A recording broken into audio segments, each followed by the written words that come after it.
All right, should we get started? Are you ready, Lopez? Cool. Yep, let's go. All right, well, welcome, folks. My name is Megan DeBloy, and I'm here with my colleague, Michael Lopez, and we're super excited to talk to you all about data-driven approaches to finding misconfiguration across cloud providers. Now, we'll be talking about cloud service misconfiguration from a census perspective, and let's go ahead and jump right in. So on the docket for today, we'll do a couple quick intros. We'll put this cloud misconfiguration research that Census Labs has been doing over the last quarter into context. Talk a little bit about our research methodology, and then we'll really dig deep into those analysis and findings and key takeaways that we discovered through our research. We will end the presentation with a quick Q&A session if we have time. So if you do have questions, feel free to use that Q&A function on Zoom. Just know that we'll probably not get to those until the very end. And with that, my name is Megan DeBloy. I'm a practitioner and security evangelist, really at heart. The last 7 years I spent in the nonprofit space, working on improving information security for human rights and media organizations around the world. I actually started at Census last fall, and I wear a few different hats at the organization, but one of which is supporting and implementing some of our internet-wide security research with labs. And with that, I'll pass it to Lopez. Hello, everyone. My name is Michael Lopez. I'm a lead software engineer here at Census. I work on the attribution team. I've been in the security space for 4 years now, mostly working on the problem of attribution, so figuring out who owns what on the internet. Cool, so let's jump right in. So cloud misconfiguration in the context we'll be speaking about our research. So a few things. One of the sort of broader goals of our research was to really not make another state of the cloud report. So that report is coming out next week. This is sort of the sneak peek of some of those initial findings that we had around service misconfiguration across different cloud providers on the internet. Second, we really wanted to take a data-driven approach. Here at Census, we have a lot of data to basically glean and understand a lot of interesting security insights that could potentially inform how we as practitioners can improve security across the organizations and communities we work with. So a lot of those state of the cloud reports are really valuable. They give you really interesting insights into perceptions of cloud risk and in your cloud posture as a community.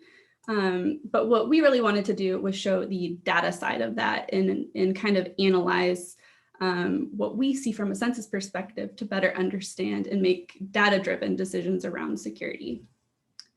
One of the other goals is really understanding the prevalence rate of certain exposures, controlling for sort of that sheer size of CSP infrastructure. So we know different cloud service providers are different sizes. And we wanted to find a metric that we could use to compare across cloud service providers when looking at service misconfiguration like SSH, like RDP, like SMB, and others.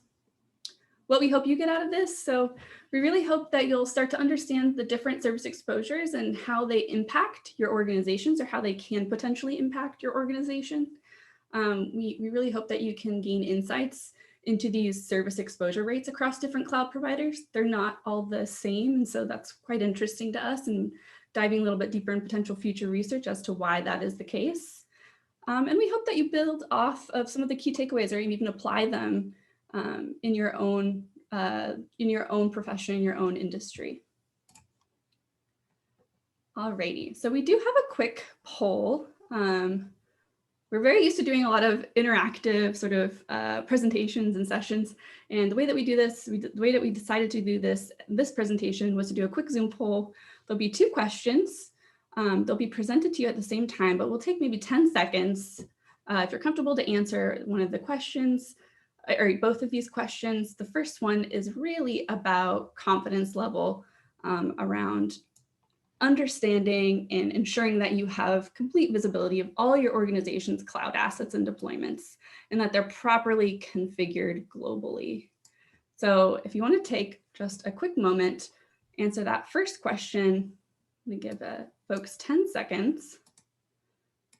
And I see that actually both pop up at the same time. So we're also going to just go through that second question, which is which type of exposed services are most concerning for your security team?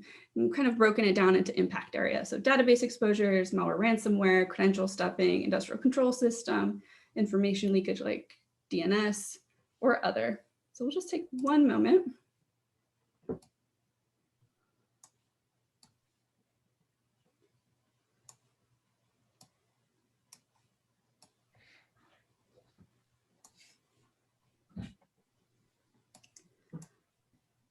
All right, so I don't know, Anna, if you can go ahead and close that poll. Excellent, cool. Great, so for that first question, can folks see the poll results that I'm displaying? Or can folks see them? Lopez, are you able to see them?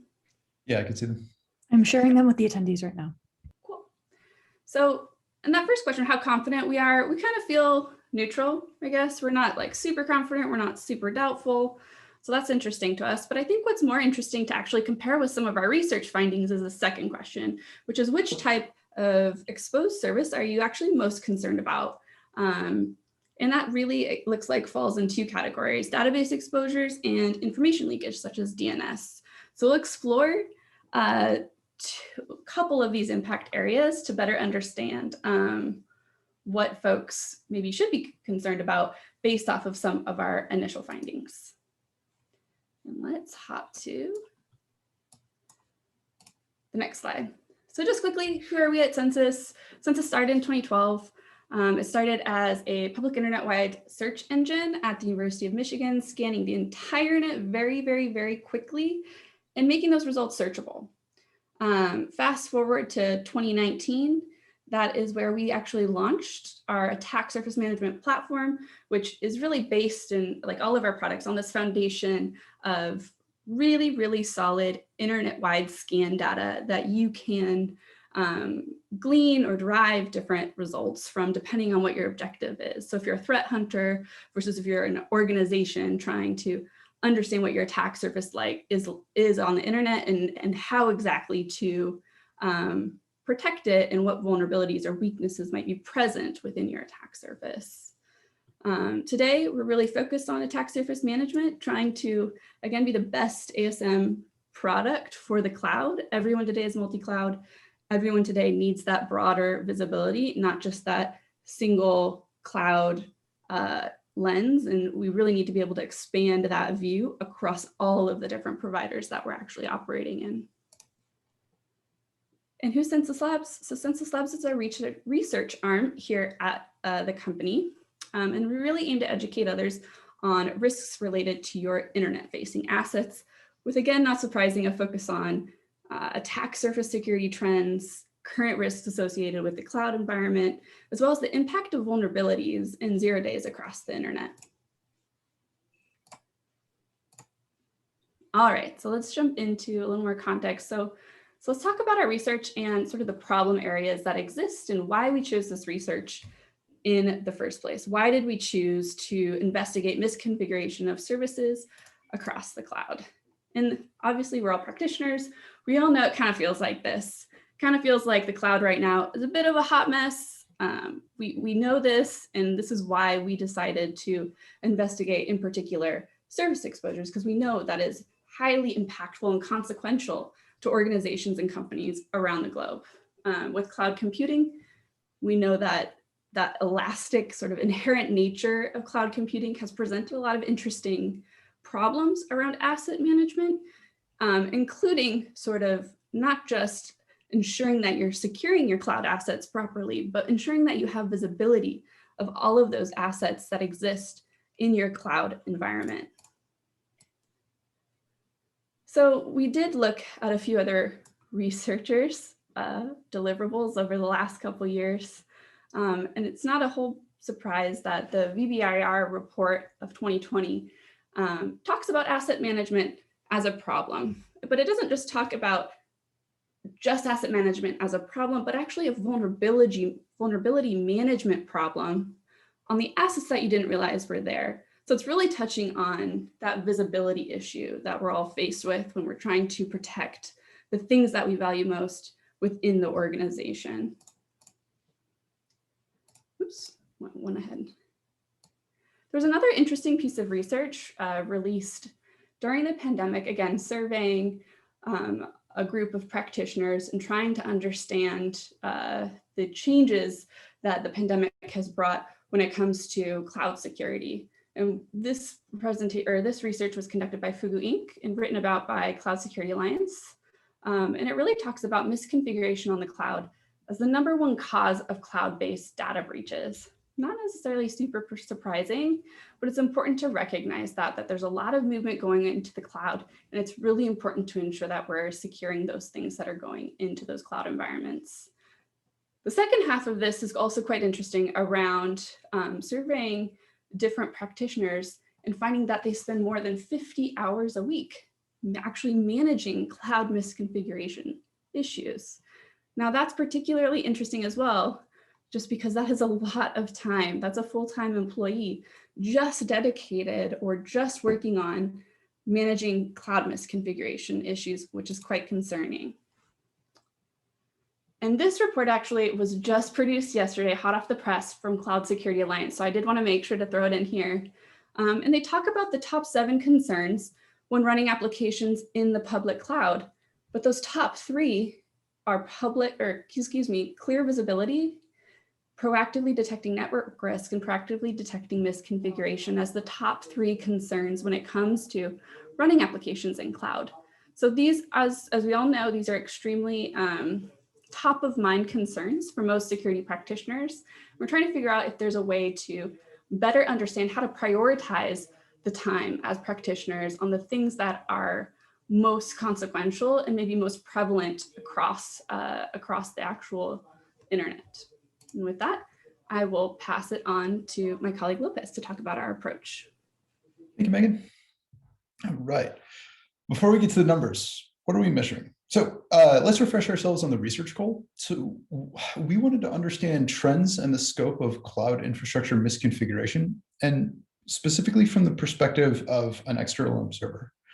So the threat in this case is it's an attacker on the outside looking in, trying to understand if they can get in or what they can get out, right? The methodology we use, we're going to gather counts and rates of exposed services that are hosted in a handful of popular cloud service providers. So, next slide, please. So what is a popular cloud service provider, right? For this conversation that we're having, we're going to narrow it down to, we'll use AWS as the primary example, right? So cloud service providers who have a managed compute, networking, and storage cloud offering.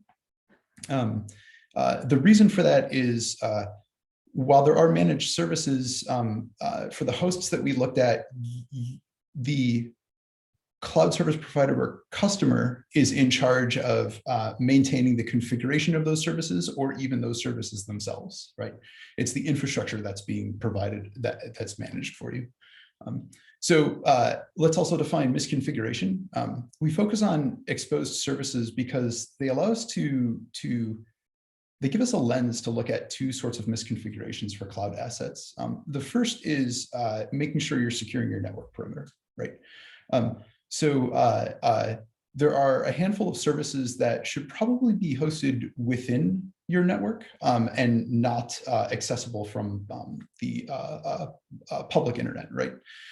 Second of all, there are services that do live on the network perimeter, such as remote access services, that if misconfigured, allow unauthorized access to your internal infrastructure. So we want to be very conscious of those services.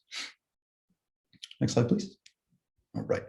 So the cloud providers, what are these popular cloud providers? On the left, we have a collection of really common names. Many of us have probably heard of them. We've taken this list from Gartner's Magic Quadrant cloud providers. So AWS, top of the list, but it also includes some best hits such as Azure, Google Cloud, Alibaba, Tencent, Oracle, and IBM. On the right-hand side, we've included additional cloud providers because of their prevalence. right? They have a large number of hosts, or they're used by a lot of customers. So we felt that it was necessary to include them in this research. Okay. So now the exposures that we look at. There are many services in the cloud. We focused on two sets of these. So data breaches, and then these protocols that are used for remote access. For data breaches, exfiltration, or data loss, we focus on the data storage technologies.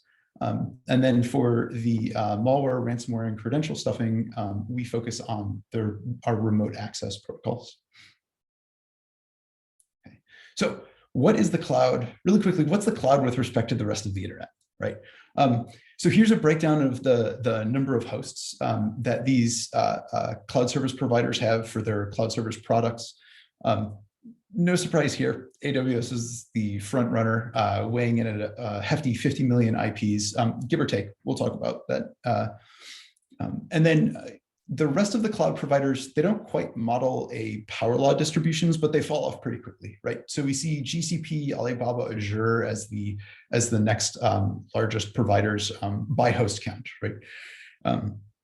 And from there, we have the rest of them until we get to Oracle, Aptum, IBM, which take up a small percentage of the IP space. So final takeaway here, we're looking at about 100 million of these hosts online at any given time that make up these cloud service providers. Okay, so where does the data come from? Internally, we have something called the Universal Internet Dataset, and that is our internet-wide port-independent host scans. We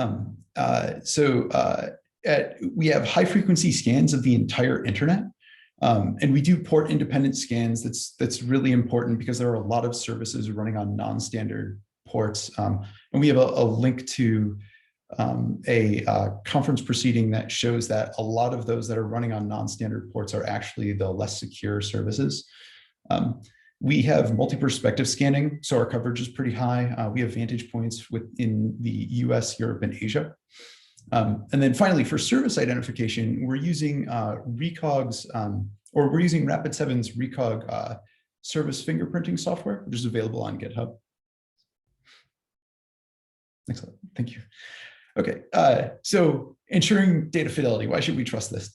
So our IP ranges come from our internal IP attribution, which we're very confident of, but it does have a slight false positive rate. For those cloud providers that provide their IP ranges to the public online, we'll have better results for those. Some of the false positives come from distinguishing cases where corporations are dogfooding some of their own cloud service products, for instance. For data completeness, we talked about the internet-wide scanning data set. For data freshness, this experiment was conducted on March 8th. We expect these numbers to change fast. Cloud adoption is pretty prevalent through the Fortune 500. And then a note on data staleness. We do most of our service scans within 1.5 days, but for some of the port independent ratings and less secure services, those results can be up to 10 days old. Finally, we filtered out some honeypot-like hosts, which is really important if anyone here is going to conduct an experiment like this. We find out that actually, so as an example, less than 1% of the active hosts online contain 43% of the services that we've identified, because they'll respond to anything. So, okay, results. It's exciting. All right. So for this presentation, we're going to limit some of our findings so we can fit this into time. For the data breaches, we're going to look at two popular relational database management system services. And then we include a very interesting case of a key value storage system, Redis, which is very popular. And for the malware, ransomware, and credential stuffing, we limit that to SSH, RDP, and SMB message. Yeah. Okay. So for the full breadth of the research, we actually included a lot of data storage technology. We're only going to show you 3 of those here. So, okay. So the first interesting number, what are we looking at? these are the counts of hosts with active MySQL, Postgres, and Redis services across all of the cloud service providers, right? So MySQL, right, it has quite a lot of mind share there. So we see Postgres is about a 500,000 rate of exposures, and then Redis at over 100K hosts running those services that are exposed. To put these numbers in perspective, what does this actually mean? For MySQL, this made up about 25% of all of the MySQL instances that we found internet-wide that were exposed. What's more interesting is Postgres and Redis. For reasons that we are still working on, the number of exposures that you see here is actually 50% of all of the Postgres exposures that we can get from our scans, right? Redis is just under 50% at 49 point something percent. So very interestingly, whatever either cloud providers or customers are doing when they configure their database technologies, there is a high rate of exposure amongst cloud assets. All right, so let's dive into MySQL first. Again, we see that power law distribution that I talked about, but this is a little strange. AWS pulls ahead, not surprising just due to its sheer size, right? As a security practitioner myself, I would love that to be much lower than what it is. But the surprising thing that we start to see is it's actually some of the smaller cloud service providers, at least in terms of active host count, that actually weigh in with a higher exposure rate. And we'll see how clear this is in the next slide. So whereas that slide was just raw counts over cloud service providers, what this is showing you is rates of exposure. So if you were to randomly sample 100,000 hosts from any of the cloud service providers on the x-axis there, this is about how many exposures or service exposures that you would find, right? So the one that jumps out immediately is OVH, right? So out of 100,000 hosts, they had an average of 17,000 exposures of MySQL services running. One of the interesting things to note here is on the left, what we have are those popular, the more popular cloud service providers, or at least popular enough, or however they got into the Gartner Magic Quadrant. On average have lower rates of exposure when compared to the rates of exposure in the smaller cloud service providers. And this was actually something that we've found in previous research where a lot of people's risks are actually in the smaller cloud service providers. So this mirrors that result. Next slide, please. Okay, Postgres. So Postgres, this starts to look a bit more normal, right? So AWS pulls way ahead, again, because of the sheer number of IPs. And then we start to see one of our other popular cloud providers, GCP, in a close runner-up. But again, we're seeing DigitalOcean, OVH before some of the others. Azure is less interesting here. Not surprisingly, there's a bias towards MS SQL services on that cloud service provider. But the ones that follow afterwards, that seems proportional with their active host count. Next slide, please. Okay. All right. So again, relative rates. This comes at a bit of a surprise to us. So except for AWS and GCP, we see amongst the popular cloud service providers a lower rate of exposure than the smaller cloud providers on the right. AWS and GCP, though, they jump out at us. We currently have not pinpointed causation, but it is worth noting that amongst their product offerings, their Postgres and I believe AWS Aurora, so their managed Postgres options are a very popular software or service. We are investigating whether this is a user misconfiguration thing, or if this is an issue of the cloud service provider not providing sufficient defaults when these technologies are used. Thank you.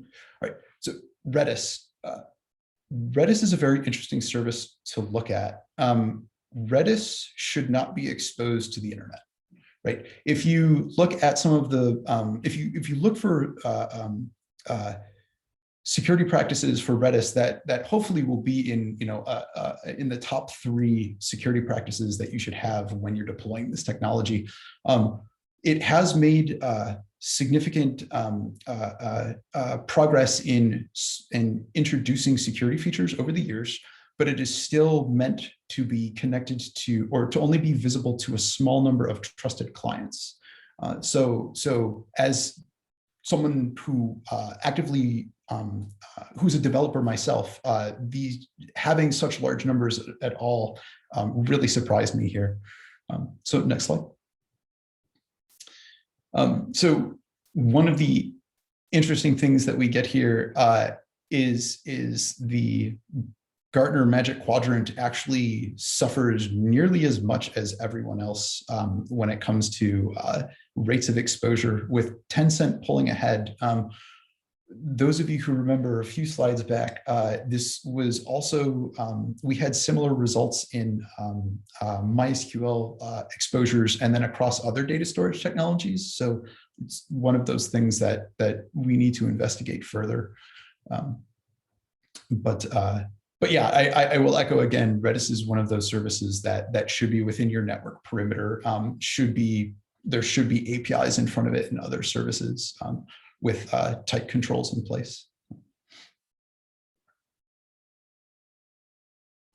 Great, and now we will hop into our second area of impact, looking at service exposures that do have to do with things like malware, things like ransomware, and credential stuffing.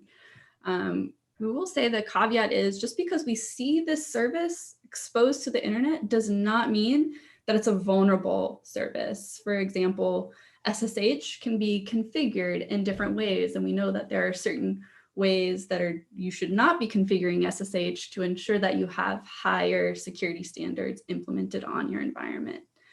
So that's our quick caveat, but we looked at a variety of these types of services, from SSH, RDP, VNC, Telnet, SMB, and of course our favorites, TeamViewer and PC Anywhere. So we'll kind of jump in what we found when we took a look at these core services in this impact area and tried to see how much of these, what are the top 3 services that we actually see across the dozen cloud providers we investigated.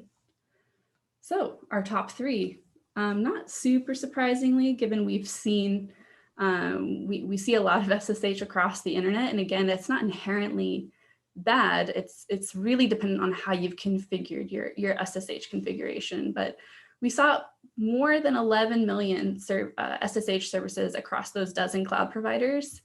And then the next 2, we see around 1.9 million RDP exposures across those dozen providers. And around 170 million SMB exposures across those dozen providers. So clearly SSH takes the lead here with the 11 million services, which is still quite significant. All right, so similar to how Lopez kind of flipped back and forth between understanding raw counts and understanding prevalence rates, we're gonna do the same thing as we go through those 3 top service counts that we identified, SSH, RDP, and SMB, and then actually compare that across providers. So with this first one, we just want to clarify, what is SSH? What's the context here? So SSH is secure shell. It's a remote administration protocol that allows users to control or modify their remote servers wherever they might be on the internet. It is notable that we usually use SSH to access some of our more sensitive things in the organization, or access certain assets within the organization that are not meant for public consumption. So we're using SSH to access potentially sensitive things. Also notable, and as Lopez sort of alluded to in the earlier talks about differences across providers, is that SSH is on any Linux or Unix-based system really accessible on the terminal, very easy to sort of natively do your SSH tunneling out to your servers, whereas in Windows environments, you do typically need to use a client to do that. So you could argue there might be a bias there because it's easier to do on Linux systems or Unix-based systems. Let's see. So let's look at the data. So again, AWS, not surprising. We were expecting AWS to be sort of the highest raw count given its sheer size. But then let's look at the next 3 highest providers there. And this is actually pretty surprising to us. So we've got GCP, DigitalOcean, and OVH. So we're not necessarily expecting DigitalOcean and OVH to be very close, pretty neck and neck with Google, given Google's infrastructure, raw size of infrastructure is quite large. So pivoting over to, again, the service exposure rate of prevalence. So this is the service rate per 100,000 hosts, how much we actually see. And wow, it is very noticeable that on the left-hand side where we see a lot of our Gartner Magic Quadrant providers, things are high, definitely. They're higher than we probably would have expected. But then we look at OVH, DigitalOcean, Chupa, Optum, and Rackspace, and they're much, much higher. Particularly DigitalOcean and Chupa, it seems like nearly, and this could be again a case of how people are using these service providers, it seems like nearly every single one of the instances that are being drawn up, 90,000 out of the 100,000 hosts, 90,000 services are identified out of 100,000 hosts, which is pretty significant. There's a lot of SSH tunneling happening on those different providers. So it's important to understand that you're configuring those SSH services properly and that it is under sanctioned IT within your organization. Let's see, let's look at just looking at the AWS Azure Googles. So we have like kind of a breakdown. Again, this kind of fits with our theory around Unix-based systems being more easily, configuring your SSH on those systems or using SSH on those systems rather than Windows systems, which require our clients. There'd be a usability thing there. So next up, RDP. So RDP, what's RDP? RDP is a protocol for using desktop computers remotely. Remote desktop is the ability to connect with and use a remote computer from somewhere else in the world. So security vulnerabilities have existed for quite some time with RDP, and this is really why it matters. One of those most severe vulnerabilities was actually with a vulnerability called Bluekeep. And that was a specific version of RDP, but it basically allows attackers to execute any code they want on a computer if they send a specially crafted request to the right port. So Bluekeep was really significant because it's wormable, which means if it gets into your network and you have a really flat network and not too much segmentation, it can spread and compromise all the devices on that network. And that's where that's why ransomware has been so rampant in using things like RDP. So the majority of actually all ransomware attacks gain access to victims' networks by exploiting weaknesses in the remote desktop protocol. That was some research done by Malwarebytes last year to better understand how ransomware is impacting different communities. So that's pretty significant. The rate of ransomware over the last year has increased. Again, Malwarebytes talks about how this is really an unprecedented rate of increase over the last year. And I'm sure we've all heard about in December alone, there were some very, very, very high profile, significant ransomware attacks with very, very large demands over $30 million. So this is why it matters. It's very important that we understand that RDP is a service that really needs to ensure that we configure it properly and don't use it when we don't have to. So again, let's look at the data really quickly. AWS, again, is sort of that control that we expect it to be on that far left side of our chart here. But then the next few, specifically the next one was quite surprising. So we look at Tencent being the next highest raw count of RDP across those dozen cloud providers, which has a fairly healthy lead actually over Azure, which is what we would kind of potentially expect because we see Azure running and being biased more towards Windows system, which RDP is used on. So how does this translate into rates of exposure? So clearly one of these is not like the others. We can very much see that Tencent has a much higher rate of RDP service exposure compared to basically any of the other cloud providers we looked at, with over 45,000 RDP exposures per 100,000 hosts, which is very significant. Looking to the next highest, we also see Chupa and Azure sort of pretty close together. This again can be very biased towards what people are doing on those different cloud service providers, how they're using those services and how they're using that functionality. But this was really interesting and surprising to us nonetheless. All right, our last service. So we have SMB, which was the third highest raw count of our Impact Area 2 service that we investigated during this research. Again, SMB is the transport protocol used by Windows machines for different purposes. Things like file sharing, printer sharing, and access to remote Windows services. So it became really famous in April 2017 when a group called Shadow Brokers released an SMB vulnerability named Eternal Blue. And there was a very famous ransomware attack, WannaCry, that actually exploited and took advantage of that particular vulnerability to compromise machines all over the world. I'm sure we can all remember it was sort of a nightmare. So looking at the data here, I think an initial surprise to us was that OVH is clearly much higher than we had initially expected. So let's look at let's control for the size of the CSP and look at exposure rate. And what do we have?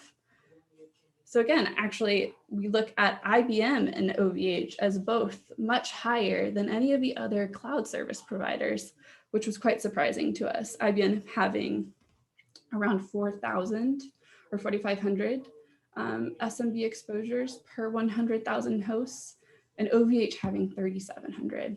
So that was quite surprising to us. And again, we're not 100% sure why that's the case. But we think there's some opportunity here that we can do as a community, as cloud service providers, as researchers to help incentivize or support our practitioners who are working in the cloud. So a few key takeaways, and then we'll run into a few other pieces of potential research and do our Q&A and wrap up. So a few takeaways. I think for us coming into it as more of an exploratory, trying to understand if there are any trends or patterns that we could see across service exposure in different cloud service providers. One of the largest takeaways for us is that we truly need better visibility in cloud environments. Everyone is multi-cloud, and so you can't just be head in the sand focused on one cloud provider or all your assets just in that one cloud provider. We have to be looking up and having that broader view of where our assets are living across different environments. I think another takeaway for us was really seeing that there is ample opportunity for cloud providers to do more.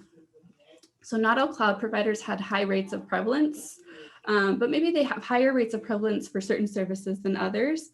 And there's opportunity there to understand, one, what those default configurations are that impact security, as well as really understanding what free services, what free security services are provided across different providers to help practitioners make better and more informed security decisions as they're provisioning or using cloud to do their computing.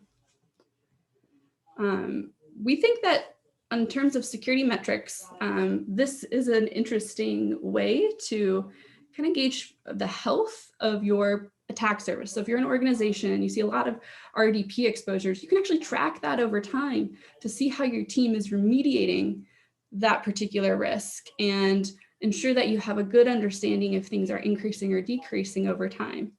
Things like RDP, SMB, I think we're very much interested in doing future work around that sort of trend to look at the past year to understand what that fluctuation looks like. But taking that into a more micro level at an organization, understanding how you change over time in terms of service exposure can really help you inform your security decisions within your security team function. So finally, we have a couple more really encouraging, through this research, we've been really encouraged that internet-wide research and data-driven analysis and collaboration across industry partners is a really critical and important opportunity that we're very interested in working with others, but we're also think it's an opportunity to better understand as a community where we should be prioritizing our efforts to make better security decisions or better influence practitioners into making those better security decisions. So having more data-driven, evidence-based prioritization efforts and moving the community forward in terms of better practices is an area that we think will be super valuable now and in the future. And of course, cloud is just one component. Service exposure is just one type of misconfiguration. We showed you a slice of that today, and we just want to make sure you understand that cloud is just one piece of your entire attack surface, and that you should really ensure that you're looking at everything as best you can so that you can protect those things. So don't discount all the other assets you might have in your environment. Remember that it's not just cloud. With that, I'll pass it to Lopez. All right. So what pots do we have on the stove? So in the future, it's important to note that this is the beginning of a conversation, not the end of it, right? Some three things that we're following up on are the common subtext of understanding cloud service providers' role in the security game, right?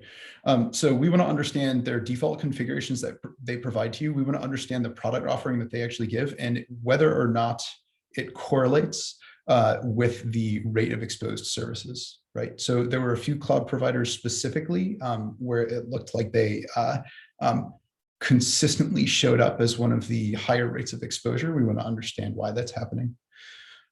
So second of all, measure changes in service versions over time and location.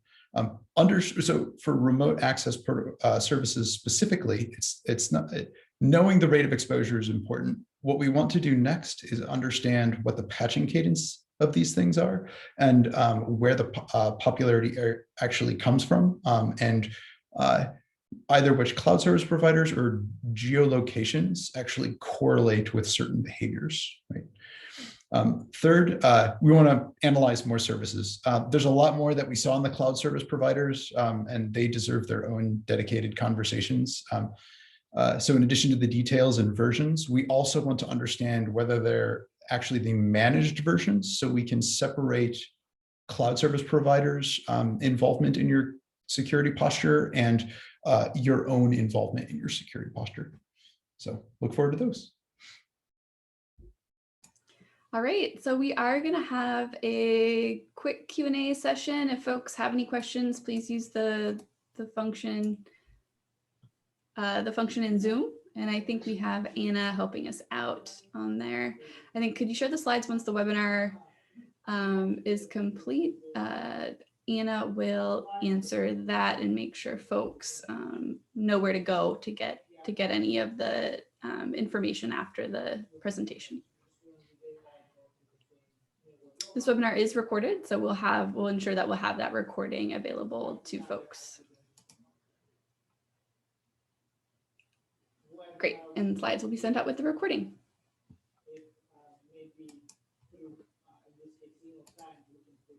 Any other questions?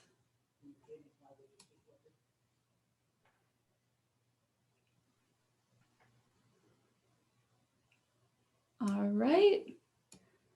So I do have one question here that says, how many total services can Census actually see, and how does it compare to what we're looking at here today in the research? I don't know, Lopez, if you want to take that one. Yeah, where do you see that? Sorry, okay, cool. Yeah, so the total services seen. So specifically for which ones? Or was there no specification there? I don't think there's any specification. Okay. The total services that we see, okay, so the total services that we see with no specific service in mind, it's, let's see, I got the, let me pull up. Okay, over 800 million, 871. There's currently an effort in the works to bring that up to 1 billion, but that's what we see right now.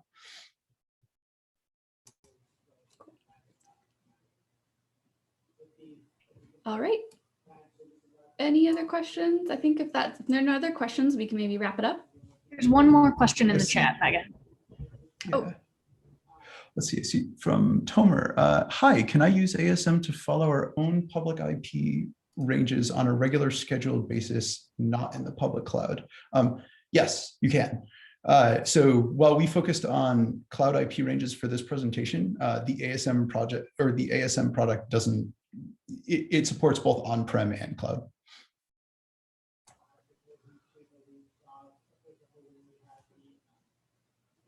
It also includes things like domains and SSL certs and a variety of other assets that you might be interested in tracking, hosts and those services running and other types of risk.